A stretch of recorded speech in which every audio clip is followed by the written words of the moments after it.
Hello, everyone. Welcome to GNU According to CD. That is Government of National Unity, who is working for the people of South Africa. Finally, the people of South Africa have been listened to. You know, the GNU is a blessing to South Africa. I don't care who says what. I know that there are people out there who think this is, we don't care. Tina, we see the work that they are doing. If you are deciding to bury your head in the sand, that's your head and your sand and your problem.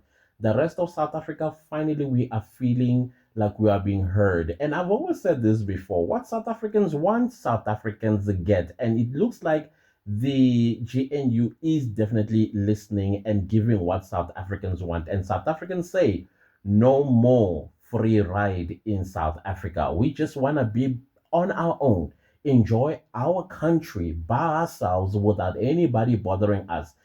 If we want to be bothered, we will invite you to bother us, not you just voluntarily come into my house. There was a very beautiful analogy that was made in the comment section. I can't remember who it was. It's somebody who said it's like a stranger to your house. And once they become comfortable, they start opening the fridge by themselves without asking for permission. And they will even go as far as dishing for themselves first as much food as they want. And then the rest of y'all are just going to be looking at each other like, what's going on? And you dare complain. Dare complain. That is exactly what South Africans are currently experiencing with visitors that were never invited. Never invited. And they know who they are, the ones that we are talking about. Other than that, guys, let's talk about this segment. This segment is an extension to the previous video. I just that did not necessarily say how exactly this policy is going to go, and I'm not quite sure how the policy is going to go. Remember, guys, this is an overhaul of our immigration law by proposing these proposals in the white paper, and so they are basically briefing the portfolio committee on the proposals that they have in the white paper, which I believe shall be concluded in October 2024 and enacted sometime early 2025, which I'm very happy with the turnaround time because I thought this was going to drag on all the way till until 2027, 2028, because sometimes white paper proposals do take that long. So I'm glad that it's going to be very short. Now, basically, what this gentleman is talking about is that The interesting issue, that a chairperson that we want to, and members that we also want to look into, is the introduction of the first safe country principle as a precondition for admitting asylum seekers who have transited through safe countries. I mean, we receive asylum seekers from thousands and thousands of kilometers away and who have passed certain countries. Some will fly to certain countries connecting to South Africa and then they claim asylum. So that's become an important issue to say that are we dealing with genuine asylum seekers in this instance, or is just a question of economic migrants utilizing a particular route what we call legalize themselves in South Africa? Those are some of the critical areas that we need to look into. asylum seekers, fine, we are always going to get asylum seekers because we are a country that did sign the Geneva Convention agreement in 1951.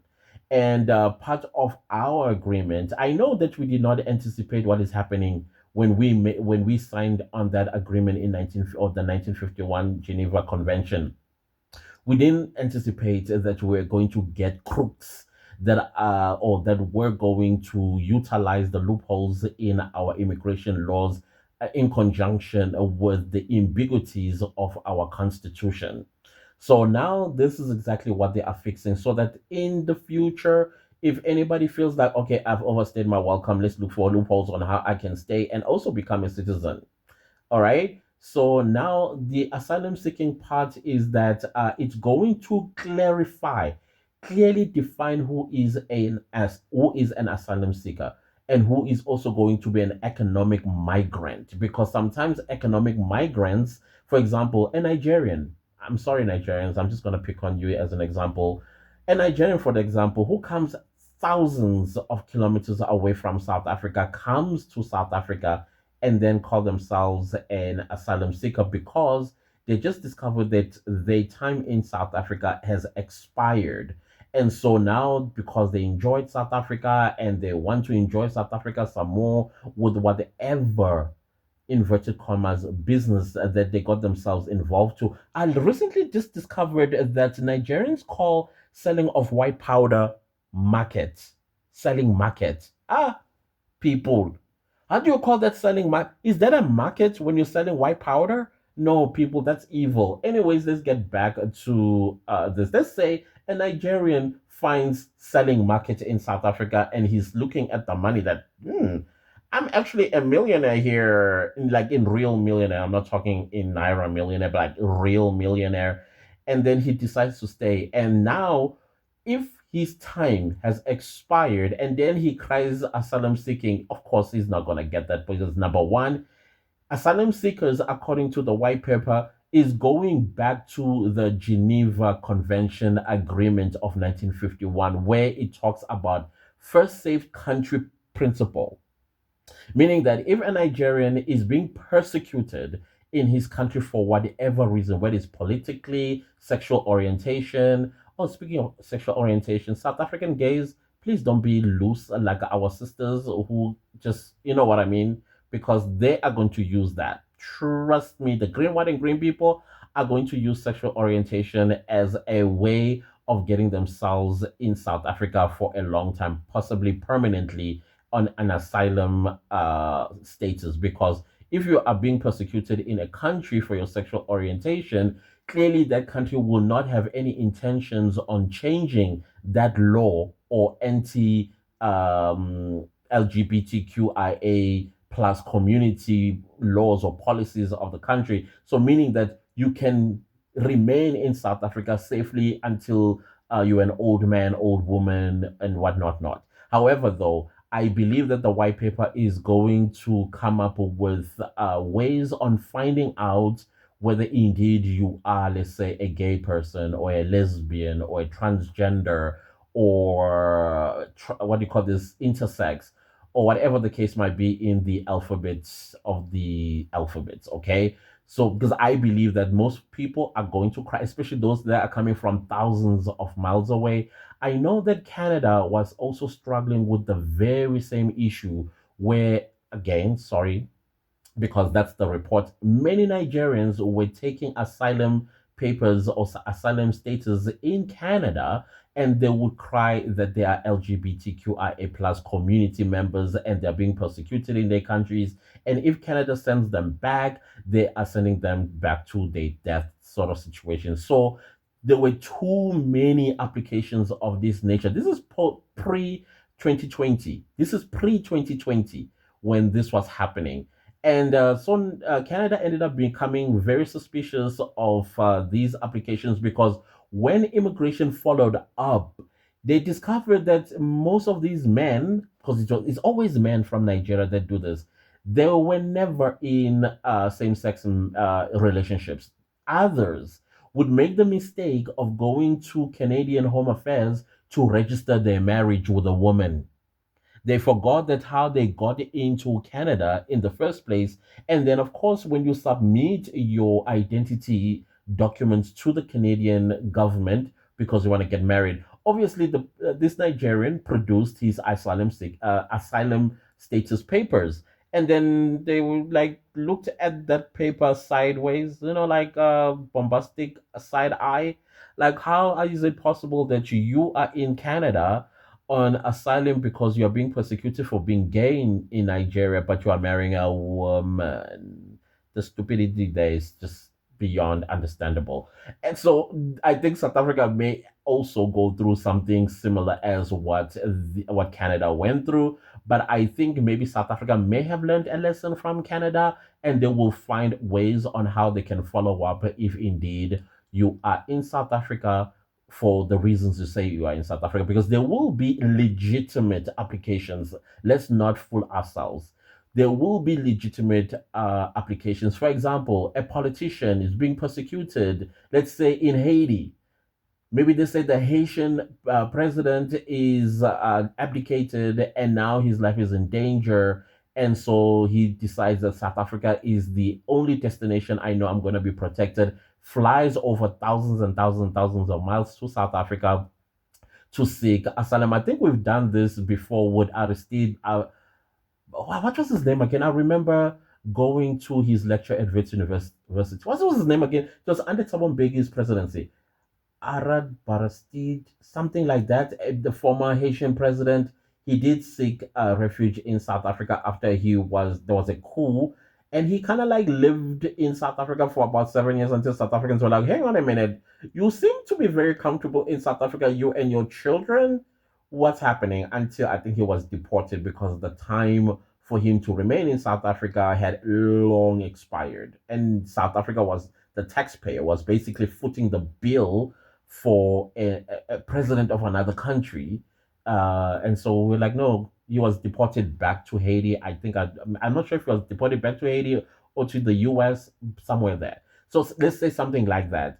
You are abdicated by your people and your life is in danger, you and your family, yes, then you can apply for asylum in South Africa. And it is legit.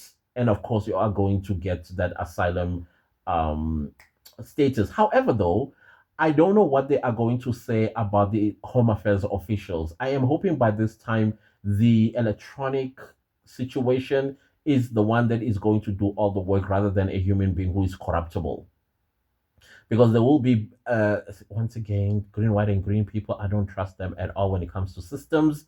They may go to a Home Affairs official and give a brown envelope and say, "Give me asylum status." And of course, because the corrupt Home Affairs official looking at the brown envelope will give this green, white, and green person an asylum status, basically approve their application when they're not supposed to approve the application. Same goes with other asylum seekers that are coming from elsewhere on the African continent. So basically, you will have to really come from a very dire situation in your country for you to qualify for asylum in South Africa. You have to have gone through something that is tangible. You have to produce proof that indeed this is what you are experiencing back in your home country. I'm thinking this is kind of like a little bit clearer than I can ever get about this particular segment of the white paper that has been tabled at the Home Affairs Portfolio Committee yesterday. So, yeah, that is what I understand out of this segment. There will be a distinction between a migrant, an economic migrant, versus a asylum seeker for real. And I think those that qualify will definitely be those that come from the alphabet community. I hope I'm not being derogatory by saying that. I apologize if I am, because it's they're long alphabets. And then somebody that is persecuted due to their political stance, or maybe they are facing death and things of that nature in their country. I am hoping that, let's say, somebody that committed a heinous crime in their country and they are facing the death penalty, they're not going to run to South Africa because they know that South Africa is a destination that will protect them, because we are going to protect that individual if they are going to be facing the death penalty because of our constitution.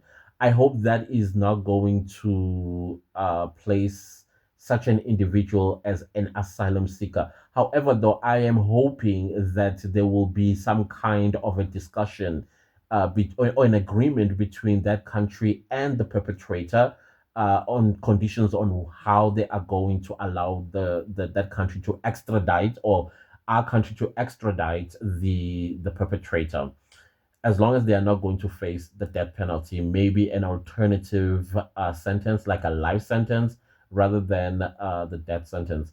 So I don't think there we are going to harbor any fugitive under the guise of being an asylum seeker. But it's going to be interesting because, of course, all these proposals are going to be developed on the conditions and the sections or clauses or whatever the case is going to be. The first safe country principle, I think, is going to be pushed really, really, really, really, really hard. So it repels anybody. I hope they are going to give like a threshold of the distance. For example, we are not going to accept asylum seekers, inverted commas, that come from over 1,500 kilometers. So meaning that wherever Zimbabwe ends, before another country, or Lesotho or Swaziland or Namibia or Mozambique, the end of these countries, then anybody else that wants to come to South Africa as asylum seeker does not qualify.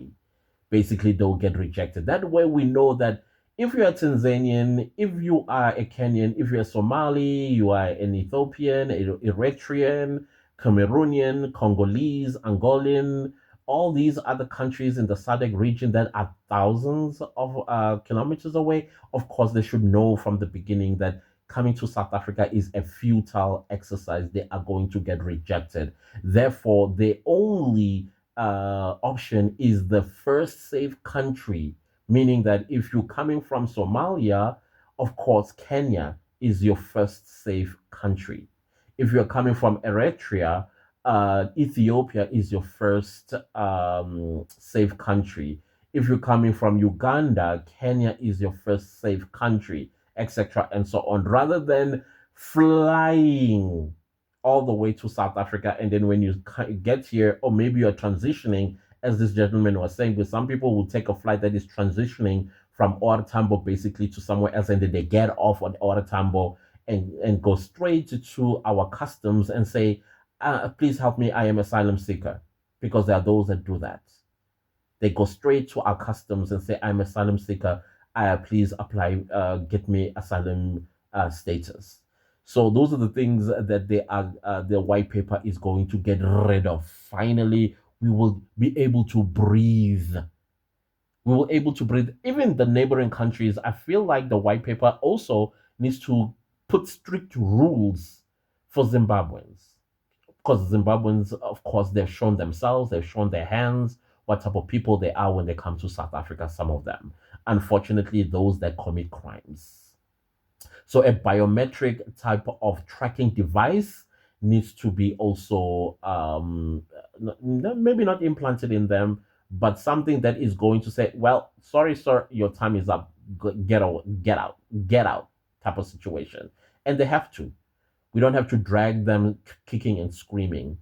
So it's quite interesting. I am loving, loving, loving what Home Affairs is currently doing. They are doing exactly what we always ask for. Again, I will say to those those I hear, and you come from thousands of kilometers away, start packing. Pack up and go. In fact, everybody pack up and go and just leave South Africans to be, for crying out loud. That's all that we want. Just to be. And yes, those that are legal, please continue being here legally. All of y'all, whether you are American or you are Zimbabwean or you are, as long as you are legally here, you are welcome. Everyone else, apaya, go away, go away. Anyways, guys, that is that I wanted to say in this segment. Thank you. Bye.